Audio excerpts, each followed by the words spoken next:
É uma alegria muito grande poder entrar na sua casa através do programa Tempo de Comunhão. Aleluia! Você sabe o que significa aleluia? Significa louvado seja Deus. Mas de repente você pensa, por que louvado seja Deus? Eu estou passando por lutas, problemas, dissabores, angústias. E esse Deus? Cadê esse Deus? Por que Ele não me abençoa? Por que Ele não me ajuda? Por que Ele não estende a mão de favor dele sobre a minha vida? Já aconteceu de alguém falar mal de uma pessoa para você e quando você conhece de fato, profundamente essa pessoa, você descobre que ela não é nada daquilo que falaram? Assim também é com Deus. Nós não conhecemos Deus profundamente. Por isso, muitas vezes nós achamos que Deus não se importa conosco, não está nem aí para as nossas necessidades. Mas este programa, Tempo de Comunhão, visa levar você a ter comunhão com Deus, conhecer Deus e desfrutar das bênçãos, do amor, do cuidado dele. É verdade, é muito bom estar aqui com vocês, que vocês tenham um domingo maravilhoso, um domingo cheio da presença do Pai, do Filho e do Espírito Santo. Como o Pio falou, nós precisamos agradar a Deus. Como é que nós agradamos a Deus?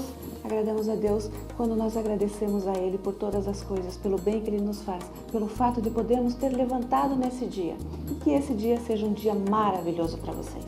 Nós queremos convidar você a ouvir agora uma música gospel. Vai abençoar o seu coração, vai fortalecer você, animar a sua fé. Logo a seguir, teremos uma mensagem maravilhosa, espetacular. Com certeza, você alcançará um novo nível de conhecimento e relacionamento com Deus. Permaneça aí.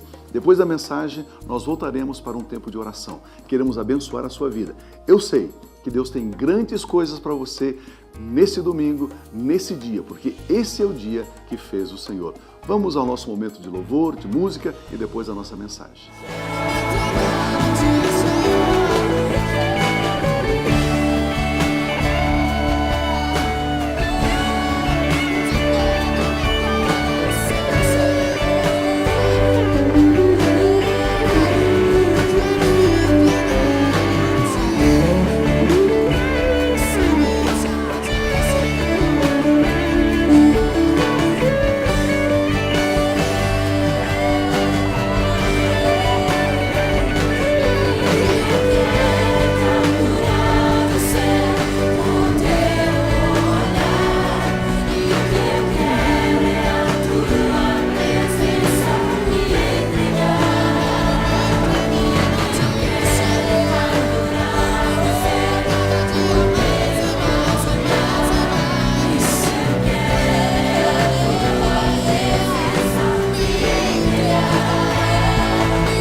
Venha comigo, por gentileza, Mateus, capítulo 8, de versículo 1 até o versículo 3. Mateus, capítulo 8, de 1 a 3. Quando ele, Jesus, desceu do monte, grandes multidões o seguiram. Um leproso, diga comigo, leproso. Um pouquinho mais alto, leproso. Aproximando-se, adorou de joelhos e disse: Senhor, se quiseres, podes purificar-me, podes curar-me.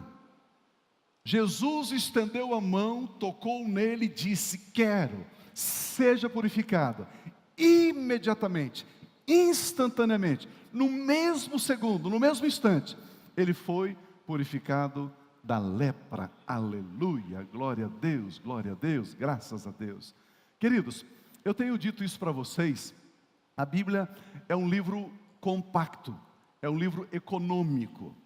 Por isso que eu sempre digo aos pastores, aos líderes ligados a nós, dizer o seguinte: olha, você precisa estudar, tem que estudar, você tem que ir atrás, você tem que conhecer um pouquinho de grego, você tem que fuçar um pouco a palavra de Deus, você tem que estudar, né? Por quê? Porque quando a gente se aplica ao estudo da palavra de Deus, você consegue, num versículo, desdobrar esse versículo e encontrar riquezas nessas dobras, porque o livro ele é compacto, ele é bem compacto. E aí então, nós pastores, pregadores, precisamos abrir e desdobrar esses textos para que haja uma melhor compreensão, não é verdade? Por exemplo, se você for estudar direito, o direito tem toda uma linguagem, tem todo um tipo de abordagem, de linguagem, de verbos, de significação. Se você for estudar medicina, na medicina também tem toda uma linguagem, um verbo específico, os verbos dirigidos para a medicina. Se você for estudar filosofia, existe toda uma linguagem especial de filosofia.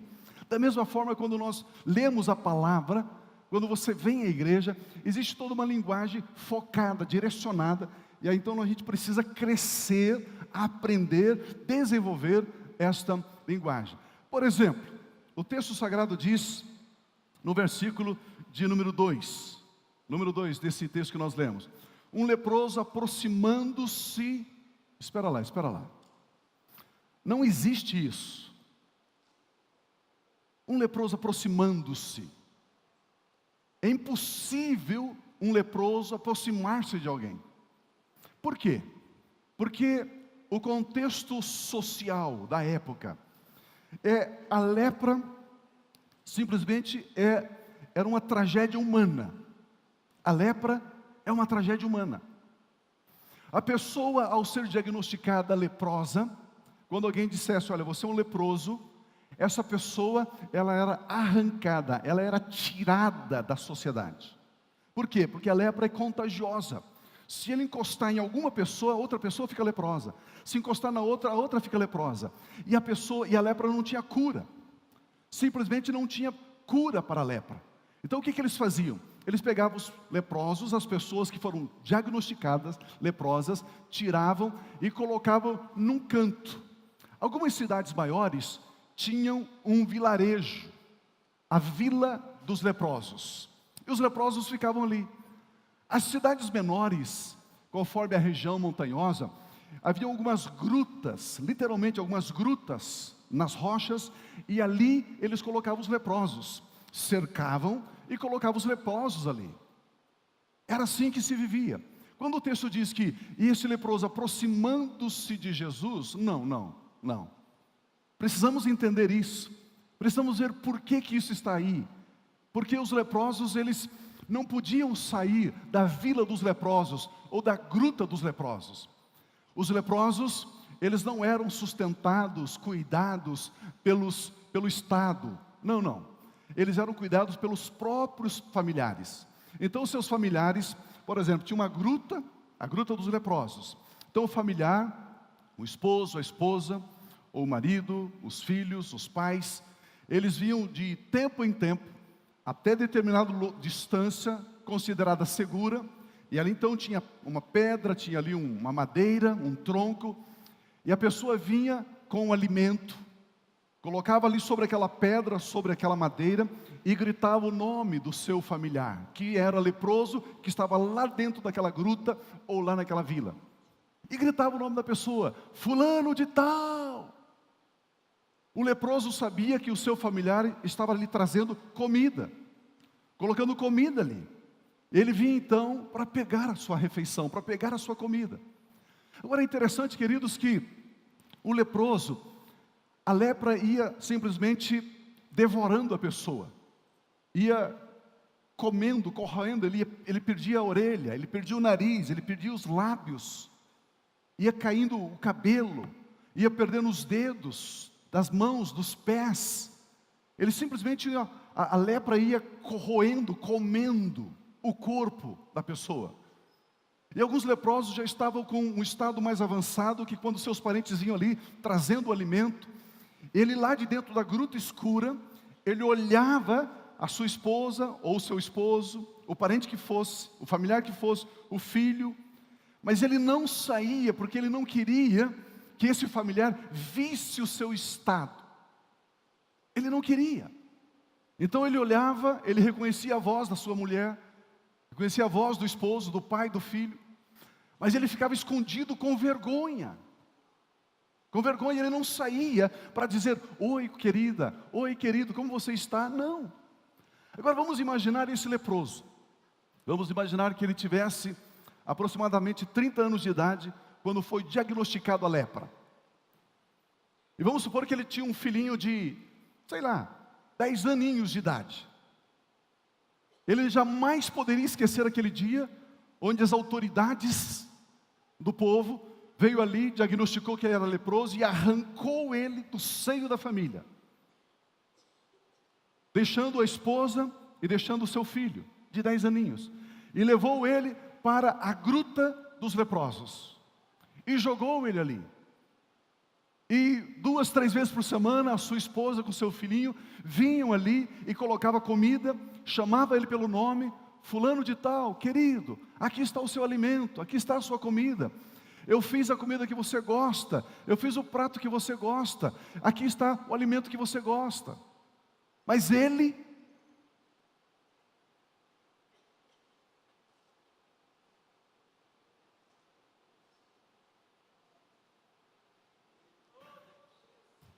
o leproso, ele não podia sair daquela gruta. Ele estava com vergonha.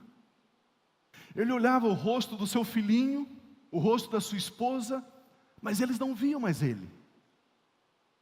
Ele colocava um capuz sobre a cabeça. Ele escondia as suas chagas purulentas, mal cheirosas. Vamos supor que esse leproso tenha estado ali por 3 anos, 4 anos, 5 anos. Ele via que o seu garoto estava crescendo. Ele olhava e via que o menino crescia. Quando o menino chegava ali, 1 vez por semana, 2 vezes por semana. Mas era um filho que não tinha um abraço do pai, o carinho do pai. Era um pai que não podia brincar com o filho, não podia falar com o filho, não podia educar o filho, não podia corrigir o filho, porque ele era leproso.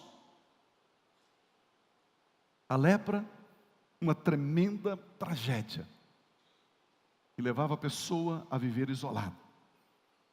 Interessante que havia um conceito na época, de que a lepra era o juízo de Deus, era a ira de Deus sobre a pessoa.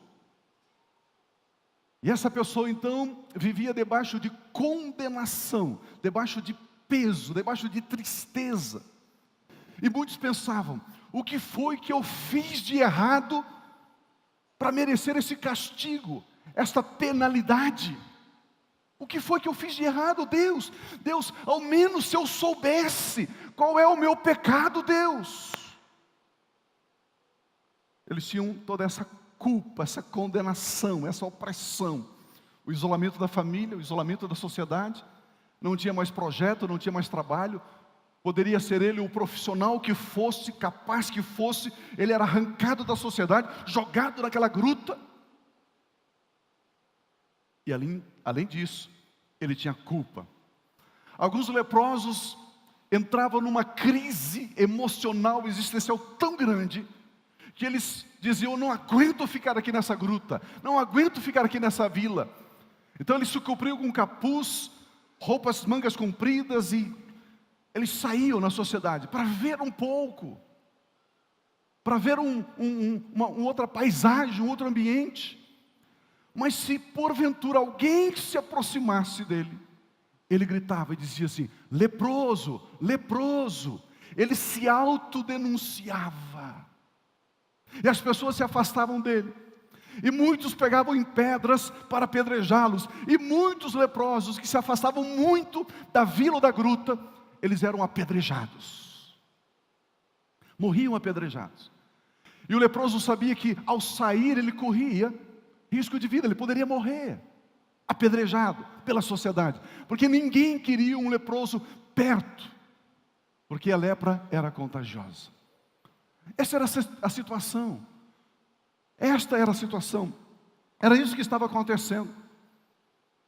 Lepra, a Bíblia também diz que é símbolo do pecado. Pessoas que se envolvem na prática do pecado, que vivem pecando, que planejam pecar. É um tipo de lepra. Quantas pessoas destroçam seus lares, a sua família, a sua profissão por causa do pecado? Por causa do pecado. E às vezes perdem tudo, e às vezes são jogados à margem da sociedade por causa do pecado. A lepra também simboliza o pecado, é um tipo de pecado. Agora esse texto que nós lemos diz que esse homem, aproximando-se de Jesus, para ele aproximar-se de Jesus, ele teve intencionalmente, conscientemente, sair da gruta, vir em direção a Jesus. Agora, queridos, Jesus ele não andava sozinho. Por onde Jesus passava, uma grande multidão seguia Jesus. Olha o que diz o texto no versículo 1. Quando ele desceu do monte, grandes multidões o seguiram. Grandes multidões o seguiram. Como é que um leproso poderia aproximar-se de Jesus se ele estava no meio de uma multidão? A multidão naquela época se formava da seguinte forma. Estava aqui Jesus, vamos supor, eu sou Jesus. Ao redor de Jesus estavam os discípulos de Jesus. E os discípulos de Jesus eram os seguranças de Jesus. Eles andavam armados. Pedro andava com espada. Lembra quando vieram pegar Jesus, que ele arrancou a espada e cortou a orelha daquele homem, do Malco? Então, os discípulos de Jesus eram os seguranças de Jesus. Jesus andava com os seguranças. E Jesus tinha uns 12 discípulos e tinha mais 70. O grupo de discípulos de Jesus era de 70 pessoas. E a multidão então se formava assim. Jesus estava ali, primeiro os 12, depois os 70. Depois vinham os homens. Os homens. Se fosse alguma autoridade, algum homem importante, algum vulto da sociedade, este poderia até aproximar-se e andar do lado de Jesus. Por isso que você encontra muitas vezes que Jairo, o principal da sinagoga, falou com Jesus, fulano falou com Jesus, porque eram as autoridades da época. E depois dos homens, aí vinha o grupo das mulheres. As mulheres depois que formavam então a multidão. Por isso que quando você vê na Bíblia que uma mulher aproximando-se de Jesus, não era tão simples assim. Lembra da mulher cirofenícia que veio gritando atrás: Senhor, a minha filha está terrivelmente possessa, endemoniada, lembra? E os discípulos diziam para Jesus: Senhor, manda essa mulher para casa, manda ela calar a boca, ela está gritando no meio da rua, olha que vexame. Era assim. Lembra? E depois das mulheres tinham as crianças. Era assim que eram formadas as multidões. E o texto sagrado diz que certa feita as crianças queriam chegar até Jesus. Os pais queriam levar as crianças até Jesus. E quando eles estavam chegando perto, os discípulos de Jesus, era a última barreira, os discípulos de Jesus não deixavam as crianças se aproximar. Pegavam uma pelo cabelo e jogava, chutava a outra, dava um pescoção na outra. Era assim que os discípulos de Jesus fizeram com as crianças. Queridos, eles rechaçavam com violência. Ou você acha que as multidões daquele dia eram assim, andavam tudo assim, ó, Jesus está passando? Não. Se eles passassem por um vilarejo, eles quebravam cerca, eles pisavam em cima das hortas, aquela multidão destruíam tudo. Era assim. Era assim que eram formadas as multidões. Por isso que esse texto diz que as multidões seguiram Jesus, ele desceu do monte e aproximando-se dele um leproso. Ei, espera aí. Percebe que a Bíblia é um livro compacto, você tem que abrir para ver o que está escrito ali? Como assim aproximando-se dele um leproso? Para esse leproso aproximar-se, ele saiu intencionalmente da sua gruta, ele tentou encobrir o máximo que ele podia, as suas lepras, e ele teve que se infiltrar entre a multidão. E é interessante que quando ele viu Jesus, ele se autodenuncia. Ele diz assim: leproso, no meio de uma multidão. Os primeiros a saírem correndo foram Pedro, João, Tiago. Os primeiros a saírem correndo foram eles. Leproso, leproso. E a multidão já pegou em pedras e diz: como que um leproso vai estar no meio da multidão? Não pode. E alguém disse, não, ele tocou em mim, e já tirou a capa, já jogou a roupa. Não, mas ele já causou um tumulto, irmãos, que vocês não imaginam. E algumas pessoas já pegando em pau para dar na cabeça dele, falando, vamos matar esse camarada, safado, sem vergonha, leproso, você não pode estar aqui. E o texto sagrado diz que ele se aproxima de Jesus, se prostra de joelhos, adora Jesus, e ele diz assim, Senhor, se quiseres, se o Senhor quiser, o Senhor pode me purificar. Senhor, se quiseres, podes purificar-me. Queridos, Jesus é o único que quer e pode. É o único. Existem pessoas que até querem nos ajudar em algumas situações, não é verdade? Mas elas não podem. Não é? A mãe que está vendo o filho mergulhar nas drogas, a filha na prostituição, no adultério. Essa mãe, esse pai, às vezes quer ajudar, mas não pode. E existem pessoas que até podem nos ajudar em algumas áreas da nossa vida, mas não querem, se afastam. Não, esse não é meu problema. Não vou me envolver nisso. Não vou ajudar, não vou estender a mão. Mas graças a Deus por Jesus, graças a Deus por Jesus. Jesus Cristo, Ele quer e Ele pode e Ele quer. Seja qual for a área da sua vida, Ele pode te ajudar. Seja qual for a sua necessidade, Ele pode suprir. Seja qual for o seu problema, Ele pode resolver. E Ele quer resolver. Jesus pode e quer. Não existe impossíveis para o Senhor. Não existe barreiras para o Senhor, não existe problemas para o Senhor, não existe adversidade para o Senhor. Se você chegar diante dEle, seja qual for a sua necessidade, hoje, agora, nesse instante, você que nos acompanha pela internet, aonde você estiver, tem uma necessidade, apresente-se diante de Jesus, chega e diz, Jesus, por favor, o Senhor pode me ajudar, eu sei que o Senhor pode me ajudar, me ajude, Senhor. E Ele vai dizer assim, eu quero, eu posso e eu quero. O texto diz, imediatamente, instantaneamente, ele foi purificado da lepra. Aleluia. Queridos, e não era somente a cura da lepra. Ali precisava de um milagre criativo. O nariz que ele já havia perdido precisava ser recriado. A orelha que já havia caído precisava ser recriada. O cabelo emplastrado, aquela coisa horrível, precisava ser transformado num cabelo limpo, cheiroso, perfumado. Os dedos que já haviam caído precisavam nascer de novo. A pele que ele já não tinha precisava ser restaurada. Aquilo começou a fazer tudo de novo, nariz novo tal, e Jesus tira aquele capuz, as pessoas olhando, não, mas é um nariz novo, olha, nasceu orelha, eu vi uma orelha, nasceu orelha, ele não tinha, agora tem, olha as mãos, ele não tinha dedo, agora tem, olha, e aquele homem ficou em pé, os pés, perfeito. A Bíblia diz que Jesus é o mesmo ontem, hoje e será para sempre. O mesmo Jesus que disse para aquele leproso, eu quero, Ele está aqui nesta hora, Ele passeia entre nós, Ele está perguntando para você, o que você precisa, o que você quer, diga, Jesus, toque a minha vida, liberta-me desse pecado, liberta-me desse vício, liberta-me dessa opressão, liberta desse ódio que está no meu coração, Jesus, transforma-me, faça-me uma nova criatura, eu preciso de Ti, Jesus. Jesus, coloque amor no meu coração, esperança no meu coração, vida na minha vida. E Ele vai dizer, eu quero, eu posso, eu quero.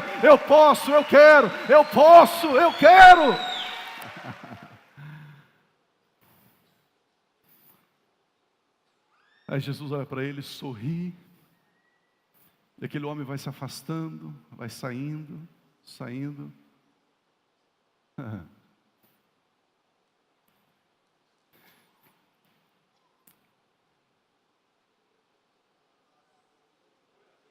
Ele chega em casa. Depois de alguns anos, ele bate na porta da casa.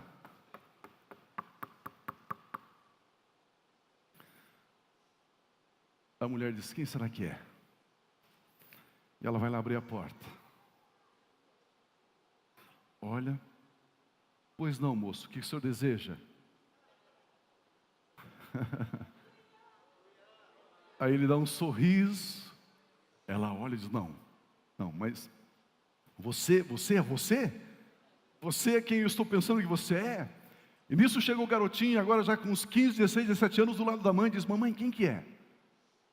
Filho, eu acho que é, mas não sei se é. Mas, mamãe, quem que é esse homem? Mamãe, que transformação foi essa? Que mudança, o que está acontecendo? Filho, esse é seu pai. Mas mamãe, você disse que não tinha jeito, que ele era um alcoólatra, que ele era um adúltero, que ele era um perdido, que ele era um bandido, que ele era um desgraçado. O que aconteceu com ele, mamãe? Eu não sei, filho. Ele diz, eu encontrei com Jesus. E Jesus disse que queria e podia. Eu me encontrei com Jesus, sou eu. Agora ele abraça a esposa, abraça o filho, e ela diz, mas o que aconteceu com você? Ela diz, não sei tudo o que aconteceu comigo. Eu vou levar semanas, meses para explicar para você o que aconteceu comigo. Aleluia, aleluia. Queridos, isto é Páscoa. Isso é Páscoa. A dádiva de Jesus, Ele deu Jesus. Para que as nossas doenças, dores e enfermidades caíssem sobre Ele, sobre Jesus. Isso é Páscoa. Para que eu e você vivêssemos em novidade de vida. Para que eu e você vivêssemos em paz. Para que eu e você vivêssemos cheios do Espírito. Para que eu e você vivêssemos em esperança.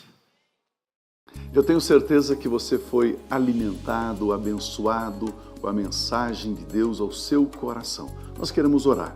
Nós vamos abençoar você, desejando o favor de Deus sobre a sua vida. Vamos orar a Deus. Pai de graça, Pai de amor, muito obrigado. Obrigado por esse dia, obrigado pelas suas dádivas, obrigado pela tua palavra que abre a nossa mente, o nosso entendimento, para que saibamos aquilo que nos é dado pelo Senhor, qual é o nosso direito para vivermos uma vida abundante.